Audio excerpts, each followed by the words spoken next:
These dunes, scorched by the sun and lashed by the winds, finally come to die on a coast mercilessly beaten by the waves.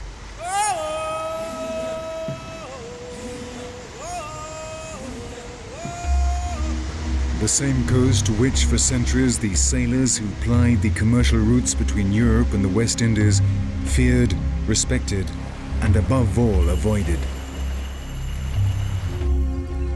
This coast has inspired many a writer. Its sands are strewn with the skeletons of dead animals, bleached by the sun, testimony to the harshness of this coast, where only the strongest and best adapted are capable of surviving. They have seen many tragedies at sea, and this place has well earned its fearful name. The Skeleton Coast.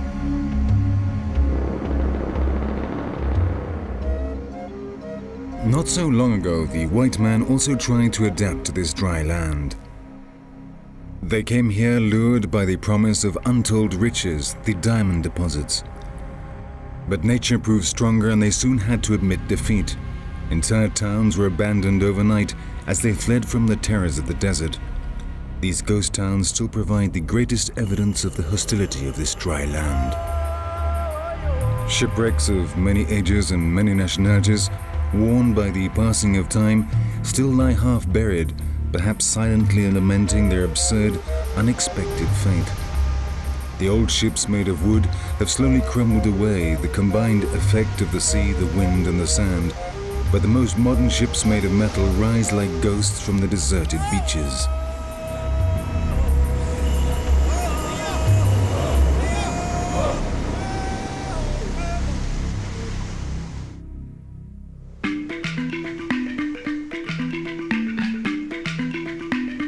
The Skeleton Coast marks the limit of a desert which covers a narrow strip, no wider than 200 kilometers, running from southern Angola to the Orange River, the border with South Africa.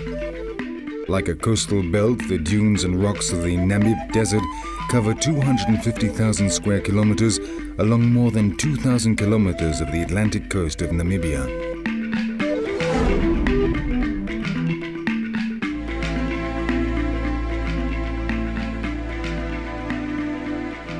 The Namib is one of the oldest and most arid deserts in the world. Its mountains were witnesses to the cataclysms of the Jurassic Age, when the supercontinent Gondwana split apart, creating new land masses, among them southern Africa. Just a few kilometers away, enormous dunes, over 300 meters high, transformed the landscape, making it unrecognizable. That is the Namib, a constantly changing desert, a dry land where life lies in hiding.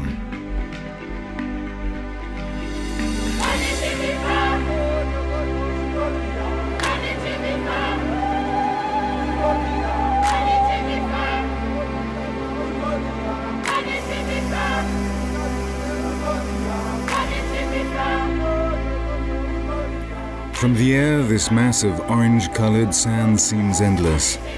These are the tallest dunes in the world, and below them lies the world's largest diamond deposit.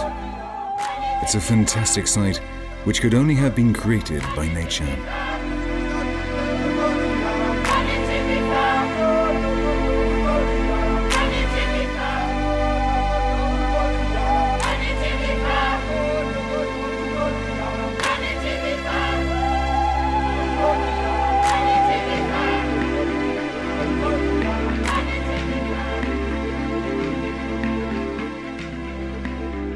As the light changes, the dunes of the Namib take on 1,000 different hues of spectacular beauty.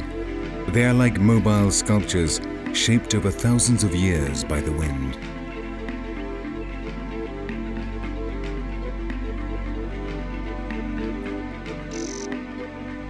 The underground rivers provide just enough water for the odd acacia, adding a not quite adequate green to the symphony of crude colors dotted across the landscape.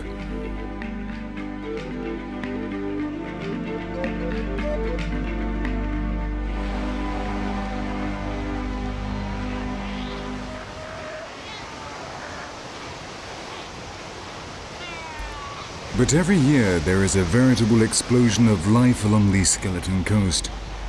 In October, the sea lions come to these coasts to give birth. The cold Benguela Current, which travels up from the glacial Antarctic Ocean and along the southwest coast of Africa, carries with it a considerable quantity of nutrients. The sea is soon swimming with fish, and these attract the sea lions, which are the final link in this particular food chain.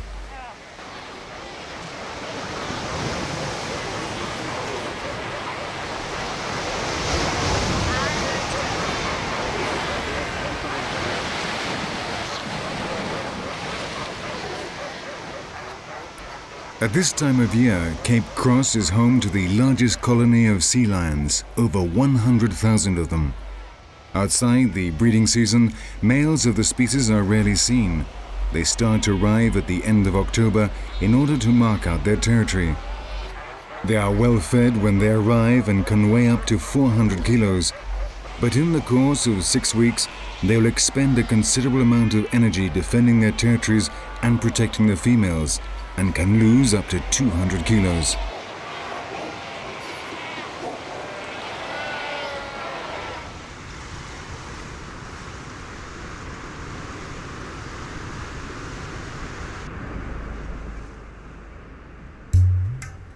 The first European to set foot on this coast was the Portuguese Diego Cao in 1486. A year later, another Portuguese navigator, Bartolomé Dias, with his 3 ships, sailed into the bay seeking protection from a storm. After many attempts, he finally managed to land and named the bay Angra Pequeña, Small Cove. But it was not until 1883 that the first stable settlement was established, when the German navigator and merchant Adolf Luderitz reached an agreement with the head of one of the Nama tribes.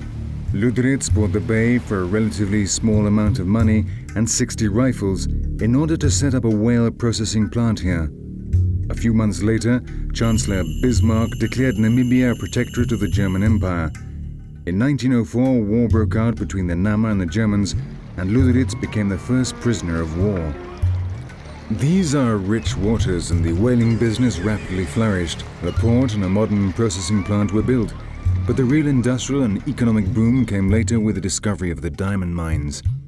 This was in May 1908 when, during the construction of the railway line, a worker called Zachary Lawala found a small bright stone lying on the ground.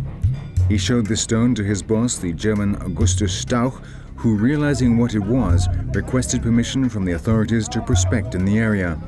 The news spread like wildfire, and soon merchants, adventurers, and fortune seekers began to arrive in Luderitz.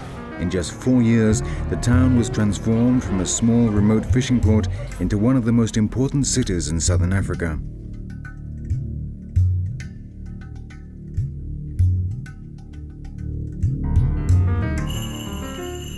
Still today, very little has changed around Luderitz. The most prosperous businesses are still where they were 100 years ago and are still run by the descendants of those first colonists. And the city itself, though it has changed slightly more, still retains the atmosphere of a remote frontier town.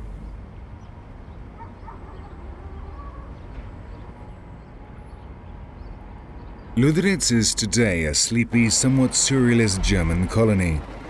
Just like a typical small Bavarian town, but transposed to one of the most remote corners of southern Africa, where the wind blows furiously all year round.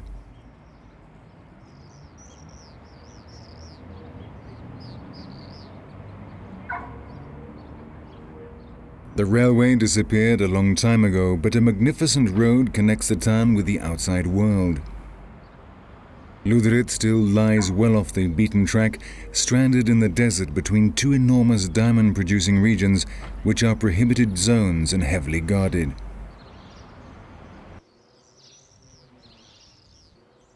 The majority of these streets are still sand, and the houses are painted in bright colors to break the monotony of the landscape. The town is surrounded by almost endless diamond deposits, but these are transported directly to South Africa and have very little influence on the local economy. Nonetheless, Luderitz remains prosperous thanks to the same activity which was the reason it was founded: fishing.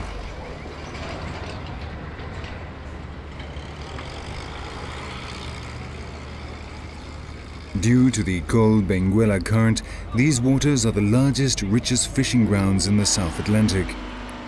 The entire city owes its living to the hake, lobsters and seaweed, which provide work for over 5,000 people. This industry is, after diamonds, the second largest source of income for the Namibian government.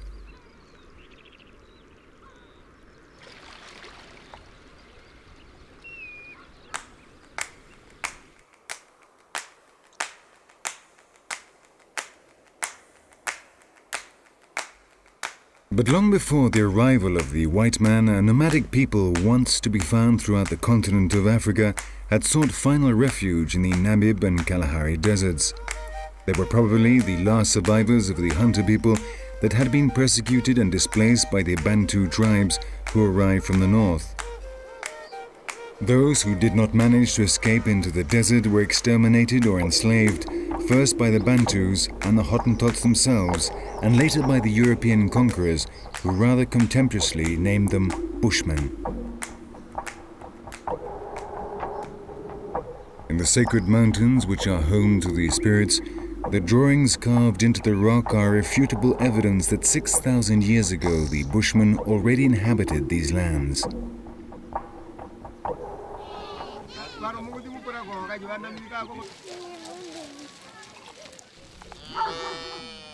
Nowadays, the majority of the 100,000 Bushmen that live in the Kalahari Desert are to be found in remote ghettos in subhuman conditions. Most of their cultural heritage has been lost. They now rarely hunt and subsist on the tiny benefits they receive from the government. There is a great deal of alcoholism. It's the only way they have of killing time. The authorities are trying to introduce agriculture and livestock farming, but these people who for over 20,000 years have been hunter-gatherers are finding it very difficult to adapt to this lifestyle. Some of them work for the white men or for neighboring tribes as hunters, farm workers or herdsmen in conditions of near slavery in exchange for food, clothes and tobacco. Historically, the neighboring tribes have treated them as pariahs with no rights. Since 1992, Amnesty International has been denouncing the abuses and torture they suffer at the hands of the military.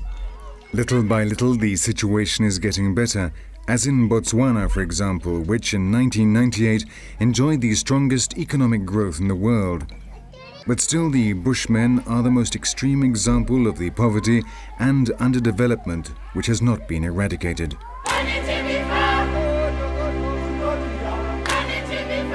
Little by little, they are losing ground, their territory reduced to an ever smaller area.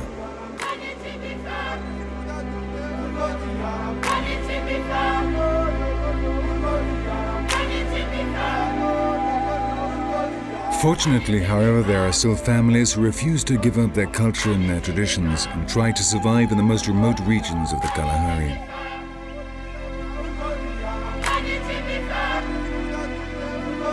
Chonwati is a small settlement inhabited by just 4 families, a total of 14 people.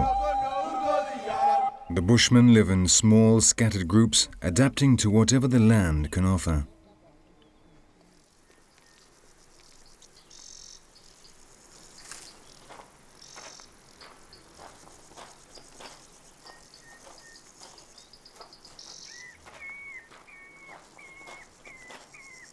Kushai, Samgao, Tuku and Bo are the heads of the Chonwati family.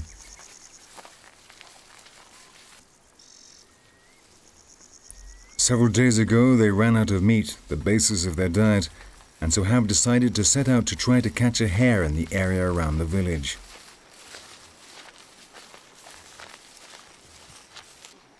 Politically and socially, the Bushmen are organized into groups with no designated leader, though authority is assumed by the oldest or the most skilled of the active members. Each group is made up of a number of hunters, generally related, and their wives and children.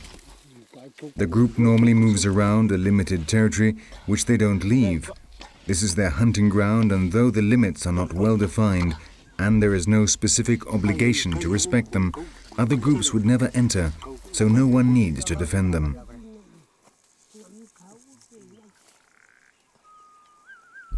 The technique they use to catch the hares is simple but extremely ingenious.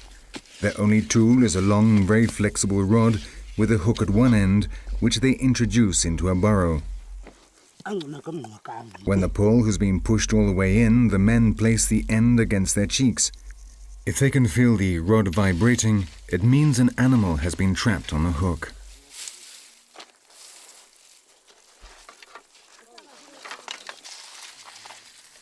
No luck this time. The four friends return to the settlement with empty hands.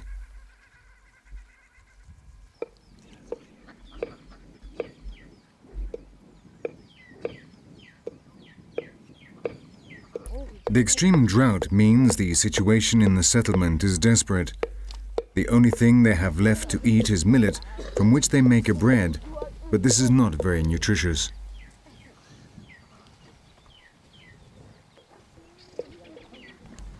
However, they know that during the dry season, hunting is much easier than in the rainy season. Kushai, Samgao, Tuka and Bo have decided to go hunting.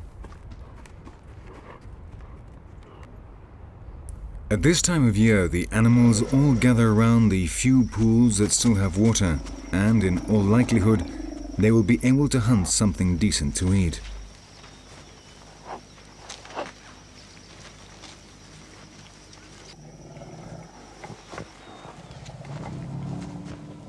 Namibia is one of the African countries with the greatest variety of wildlife. In the Etosha National Park alone, the largest in the country, covering an area the size of Belgium, 114 species of mammals and 340 different types of bird live. The heat is absolutely unbearable and the large pachyderms are hurrying to get into the water. The big cats, just like the bushmen, know that hunting is plentiful at this time of year. By the watering holes, the lions lie in wait, ready to attack, protected and camouflaged in the shade of a tree. Possible candidates for a swift death must be on the alert and are extremely jumpy.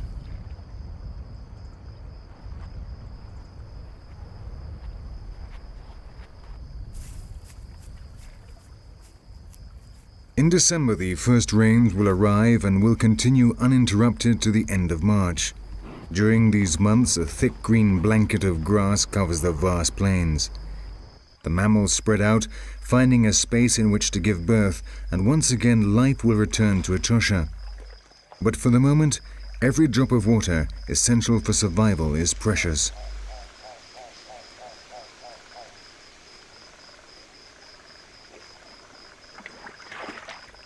Only the large predators will regret the coming of the rains, for then Etosha will become one enormous quagmire, and in those conditions, hunting is an exhausting task.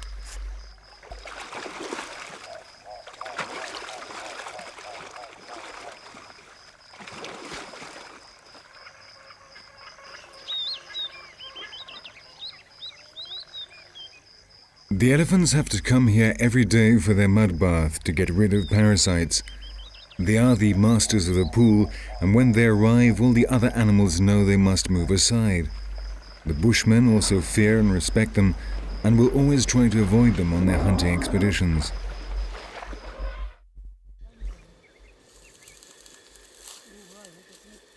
The next morning, the four bushmen get ready for the hunt.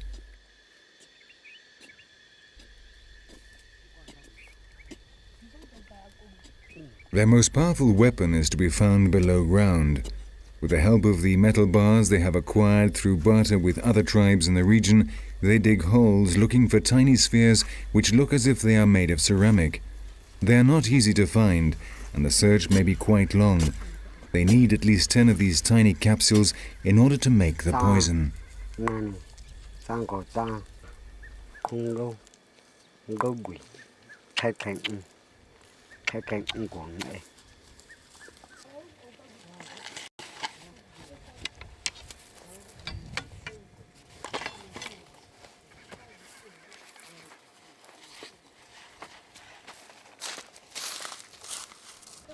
Back at the camp, the men get everything ready to concoct the potion.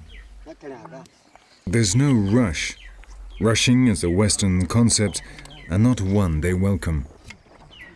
Bo, the oldest of the four, says that in the West we have clocks, but they own time. The first step is to scrape and then pound the seeds from the Karamungarunga tree, which grows wild here in the Kalahari Desert. The result is a fine powder.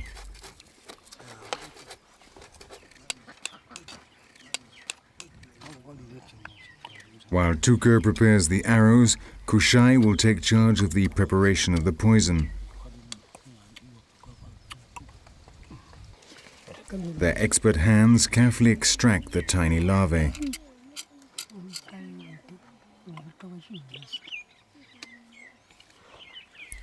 Once they have caught hold of the larva, they rip the head off. Then, like a tube of glue, they squeeze out the contents into a giraffe bone.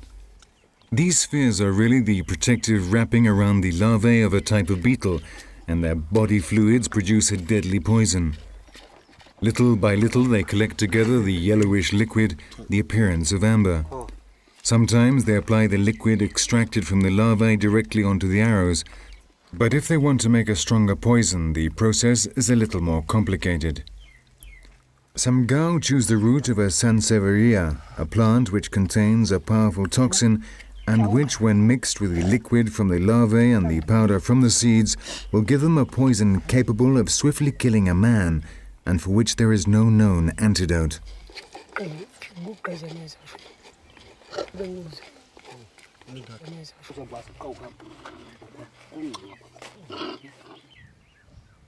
The poison is now ready, and all that remains is to smear the arrows with it. Each hunter carefully covers the tips of his arrows, making absolutely sure the deadly mixture does not come into contact with any cuts they may have on their bodies.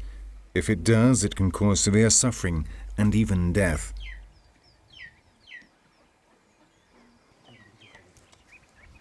The arrows are not large and the tips are not especially sharp, because the prey will not be killed by the impact or the wounds the arrows make.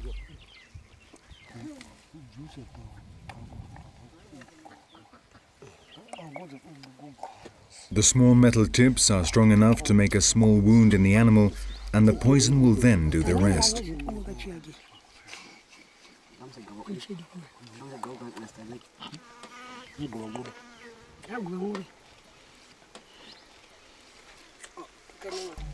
The weapons are ready. All they need to do now is wait until the poison is dry. Meanwhile, Bo, who is also the shaman, scrutinizes the runes, looking for good omens, that the hunt will be successful and that the spirits of the dead are with them. The wooden tips will show them the way to their prey. They must perform this ritual if they wish to have good fortune and ward off the evil spirits.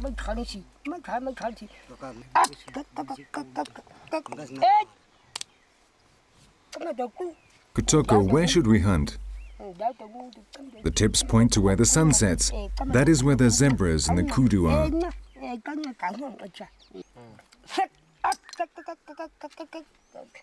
The wood says that where the sun rises, there is a group of oryx and gazelles.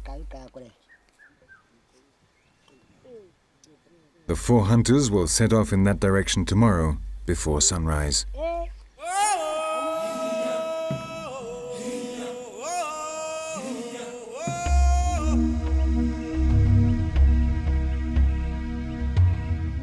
"700 kilometers northwest of Chonwati, in a remote mountainous region called Kaoko Land, lie semi-arid lands where a cattle-rearing tribe has settled permanently. The river Kunene, the natural border between Namibia and Angola, is what makes life possible in this inhospitable land.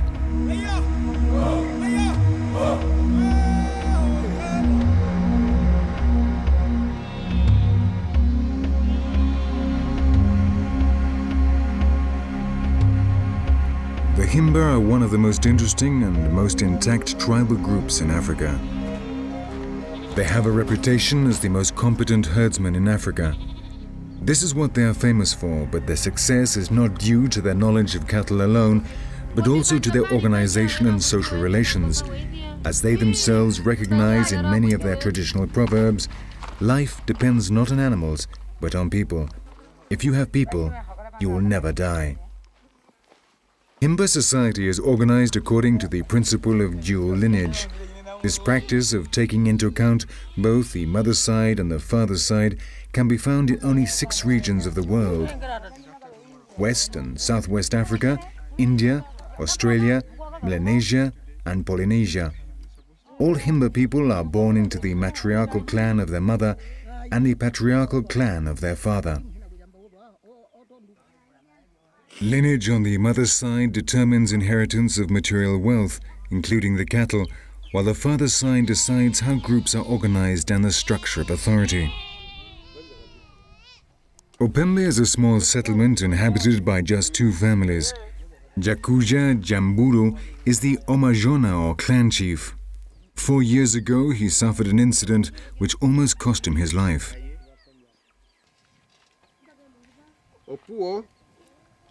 It was during the rainy season. We were at the foot of the Omusati Mountains, leading the herd up to the highlands. In the late afternoon, just before the sun went down, a group of 9 famished hyenas began to attack the cows. Armed with only sticks, we tried to drive them off, but one of them jumped on my back and, with one bite, ripped off my arm. A group of herdsmen came to my aid and took me to the hospital in Opuwo, where I arrived 2 days later, almost dead. It was the first time I had been outside my territory. Jakuja is married to Wazindi Kirua, and together they have 3 children. The oldest, Nabizo, is responsible for the cows and will inherit them. The younger son is called Kamaiwan, and he is in charge of looking after the goats. And last but not least, Komane, the only daughter. Today is a special day in Opembe. Komane has had her first menstruation, the Esuko, and this is celebrated with a dance attended by all the women from the neighboring villages.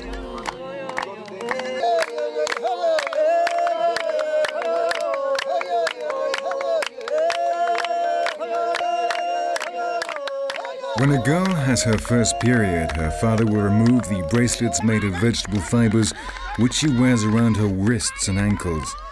He then cuts off her braids and places on her head the ekori, the women's headdress. Komane is now ready to get married, and her parents will decide who should be her future husband.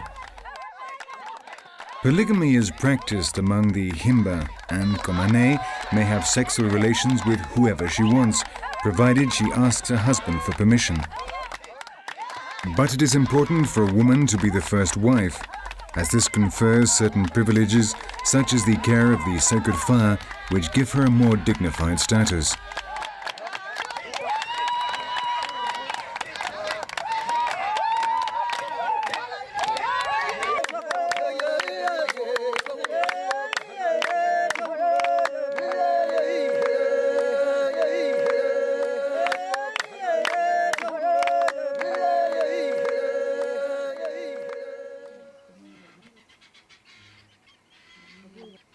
In Himba culture, image and appearance are all important. Almost their only art is the decoration of their own bodies. They have no paintings or sculptures, but they do spend a considerable amount of time enhancing their appearance.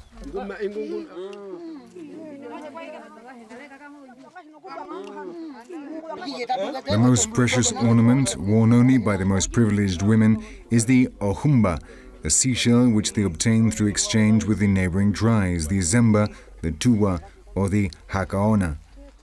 A good conical-shaped shell can cost the price of an ox.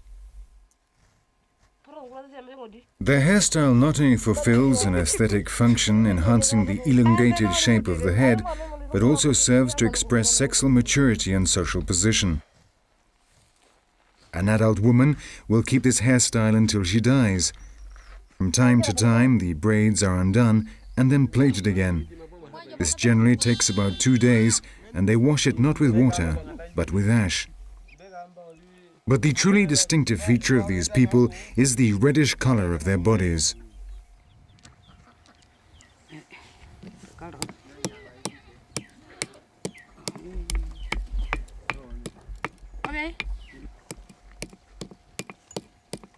This comes from a dye which the women regularly apply to their bodies. It is made by crushing very valuable stones which contain a ferrous component they call okid maui.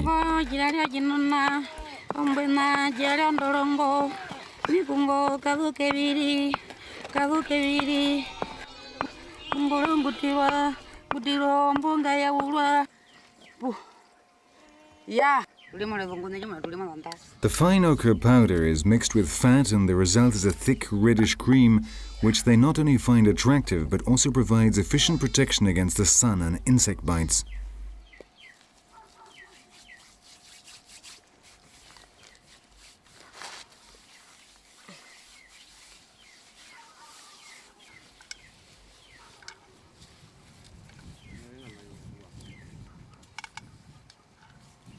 They carry out this procedure just once a day, and they only take a bath once in their lives, just before getting married.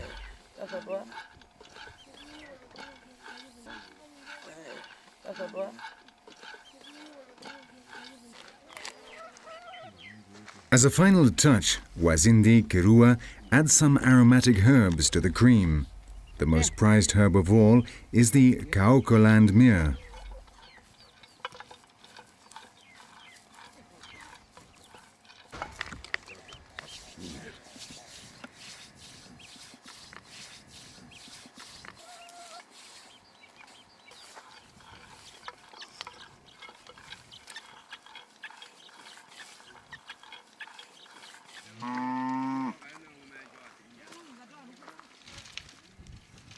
There is only one thing more important for the Himba than their physical appearance, the cattle.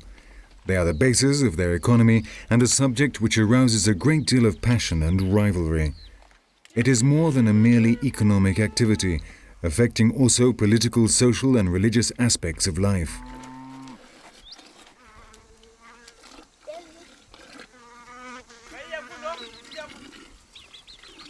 The cow is the symbol which best expresses their identity, and their songs are full of references to their favorite cows. The cows provide them with everything they need to live: milk, which beaten is a staple of their diet, as well as providing the fat to make the dye. From the hides they make clothes, and the excrement is used in the construction of their huts. Building and repairing huts is traditionally the work of the women, as is milking the cows. They must find and prepare all the different materials. 4 things are essential: flexible branches from the homotati tree, fresh cow manure, clay or sand, and ropes made with fiber from tree trunks.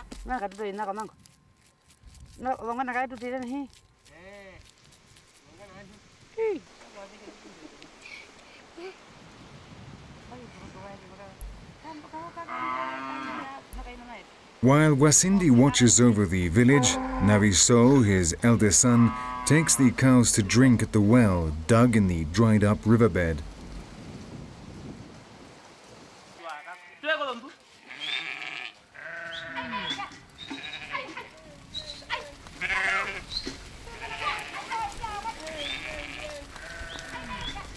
During the dry season, water is very scarce, and so all the herdsmen meet at the same place.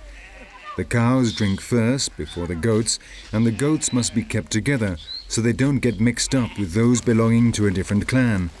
But they all want to drink at the same time, and so there's absolute chaos.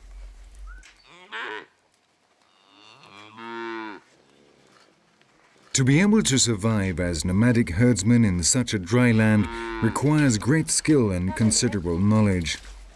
Until the worst drought in living memory at the start of the 80s, the Himba were among the richest herdsmen in Africa. Their basic strategy is to move around according to the season. When the rains arrive, they move their cattle away from the permanent sources of water and take advantage of the pasture that springs up on the edge of the desert. When water and pasture run out, the men return with their cattle to the permanent watering holes. As a result, this forage is kept till the very end of the dry season.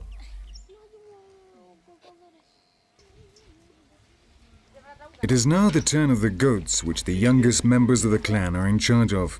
Once they have been circumcised, the boys may look after the cows.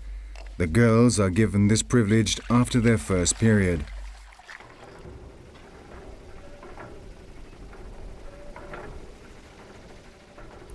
In the areas closest to the Namib Desert, the government has built windmills to encourage the tribes to adopt a sedentary lifestyle.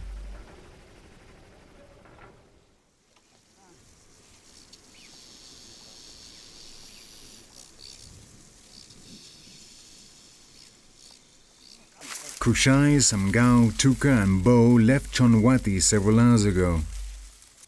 Not even they know when they will return. The hunt can last for days or even weeks. Nonetheless, they take with them only what is strictly necessary: the bows and arrows, the iron bars, a knife, the implements to make fire, and tobacco. Anything else they will find on their journey. It's not a problem. No one knows better than they how to survive in this barren land. These men know how to read the signs on the dry land of their territory, showing them where to find whatever they need. To compensate for the lack of water, the men know a number of tricks. One is the koa, which lies hidden beneath the ground. It is a fleshy bulb whose roots contain a bitter liquid. This they use for drinking and washing out here on the scorching desert plains.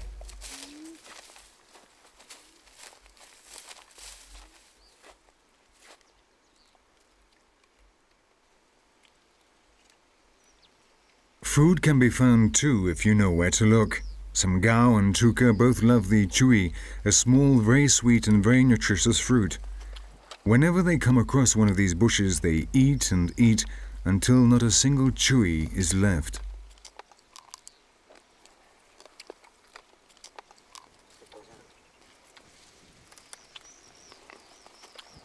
They know over 100 species of edible plants and 55 species of animal.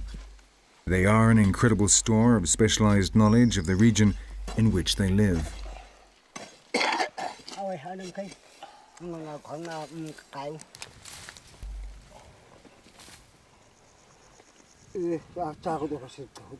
Of all the edible plants, the one they most appreciate is the guay, a type of insipid sweet potato with very little taste but a high water content. Because they are buried a meter below the surface, the liquid remains relatively cool.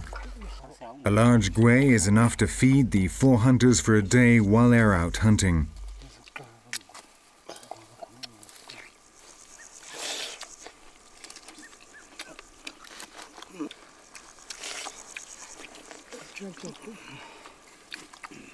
Gathering is mainly a task for the women, and this work gives them equal status with the men when it comes to taking decisions.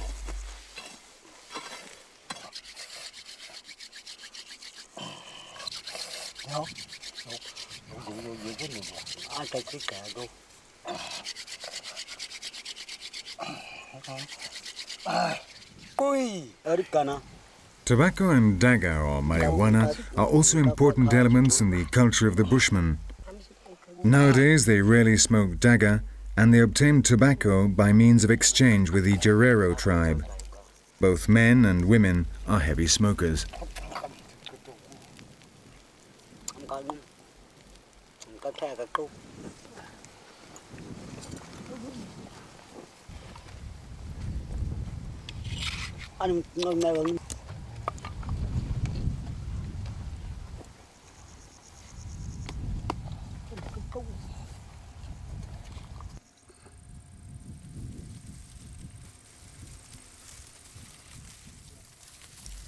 The group sets off again. When they are out hunting, the Bushmen always walk in single file. They are now getting close to the first pools. Though they are still too far off to frighten off the prey, they have to walk very carefully.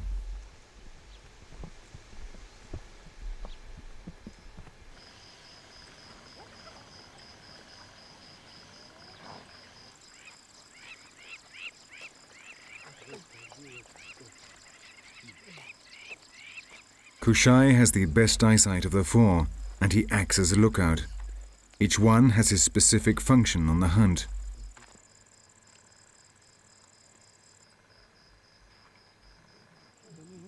Tuka is the best hunter and will kill the animal.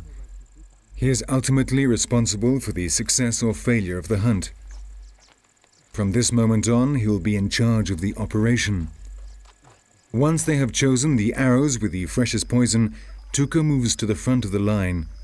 The hunt has begun.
They have hit a male oryx.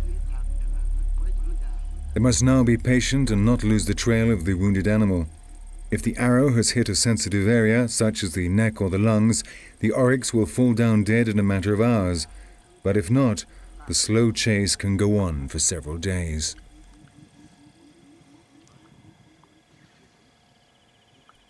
It's now Bo's turn to take the lead. He is one of the best trackers in the Kalahari. So good, in fact, that he was recruited by the South African Army to track down the rebels belonging to SWAPO, the Namibian guerrilla group which, at the end of the 80s, fought for the independence of the country.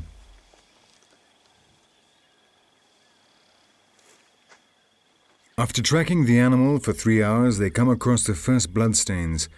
Tuka has again proven what a fine marksman he is. The arrow punctured the oryx's left lung, resulting in a slow, painful death. The Bushmen are, in fact, extremely respectful of their natural environment, as many anthropologists have pointed out. When hunting, they are careful not to wound the females or the young.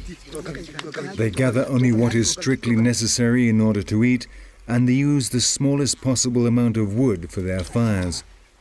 For thousands of years, they have lived in perfect harmony with these extremely marginal lands.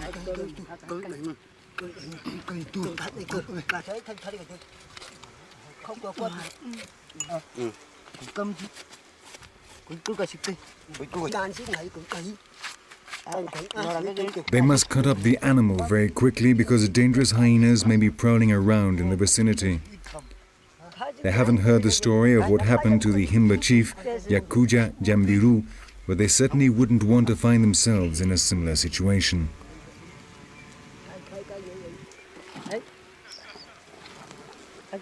This meat will provide enough food for a couple of weeks. They preserve it by smoking it, and it belongs to the community as a whole. When meat is taken back to the village, a taster, normally an old man, must test it before anyone else can start to eat.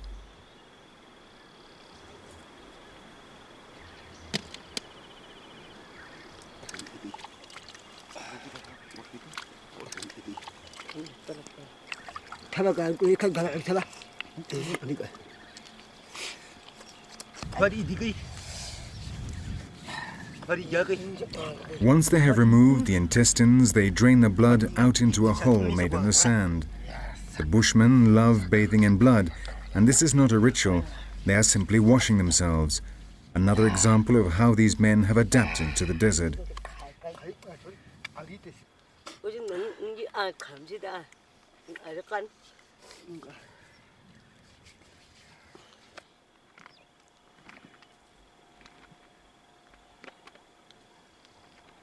In less than an hour they have cut up the oryx and now they must carry it back to the village.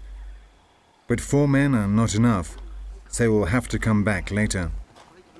The meat they leave behind is wrapped in branches and aromatic herbs and then buried. They clean away all traces of blood so as not to attract scavengers.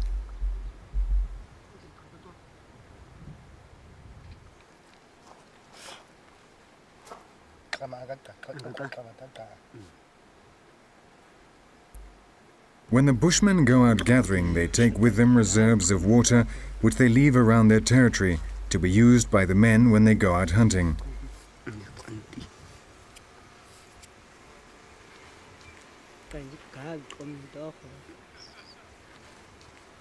The water is kept in ostrich eggs and buried beneath the bushes so that it stays fresh.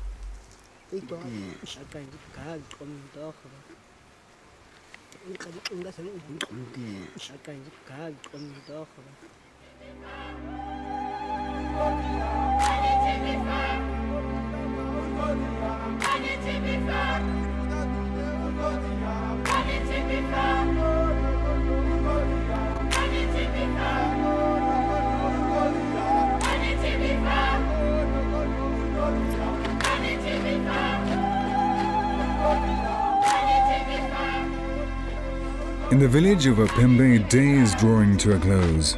Wazindi Kirua prepares the evening meal, beaten milk. Although the Himba could eat meat every day, they only do so on very special occasions. The cattle are their only wealth, and they must increase the size of their herds in order to ensure the social and economic well-being of their children. But the future of the red people of the dried-up riverbeds is uncertain. A large part of their territory is to be flooded by the waters of the river Kunene. The governments of Namibia and Botswana have signed an agreement to build an enormous dam, which will provide electricity for a large part of the country.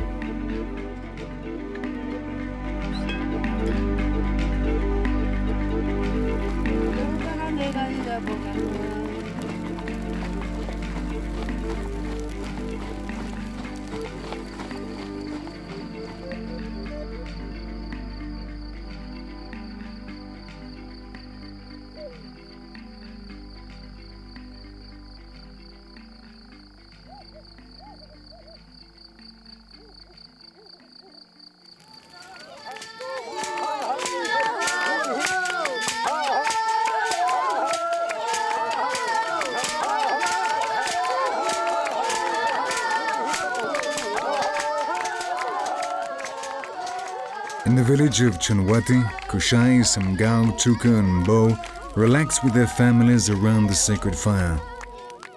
With this dance, they give thanks to their good spirits for the success of the hunt and the abundance of food.